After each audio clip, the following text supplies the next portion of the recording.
12ഉം 10ഉം വയസ്സുള്ള രണ്ടാൺകുട്ടികൾ അവരുടെ വല്യമ്മയോടൊപ്പം ബസ് സ്റ്റോപ്പിലേക്ക് നടന്നു. വല്യമ്മയുടെ ഓലമേഞ്ഞ കൊച്ചുവീട് പുറങ്ങിലെ മാരാമുറ്റം എന്ന സ്ഥലത്തായിരുന്നു. അവിടെ നിന്നും കാൽനടയായാണ് അവർ ബസ് സ്റ്റോപ്പിലേക്ക് നടക്കുന്നത്. Bus stop ഏതെന്നല്ലേ? താവളക്കുളം എന്ന സ്ഥലത്തിനടുത്തുള്ള പഴയ കടവ് എന്ന ബസ് സ്റ്റോപ്പ്. പല കാര്യങ്ങൾ സംസാരിക്കുന്നതിനിടയിൽ വല്യമ്മ ചോദിച്ചു, "അല്ലടാ, നിങ്ങളുടെ ബാപ്പ തിരിച്ചു വന്നോ?" ഞങ്ങൾ, ഇല്ല. "അല്ലടാ, എത്ര ദിവസമായി ബാപ്പ പോയിട്ട്?" ഞങ്ങൾ, "ഒരാഴ്ചയിലേറെ ആയി കാണും."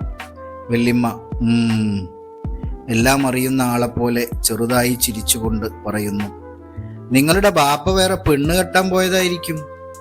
ഞങ്ങൾ ഒന്നും മനസ്സിലാക്കാതെ വായും പൊളിച്ചു നിന്നു. സംഭവിക്കാൻ പോകുന്ന കാര്യങ്ങൾ മുൻകൂട്ടി പറയുമായിരുന്ന അവർ ഇന്ന് ഈ ലോകത്തില്ല.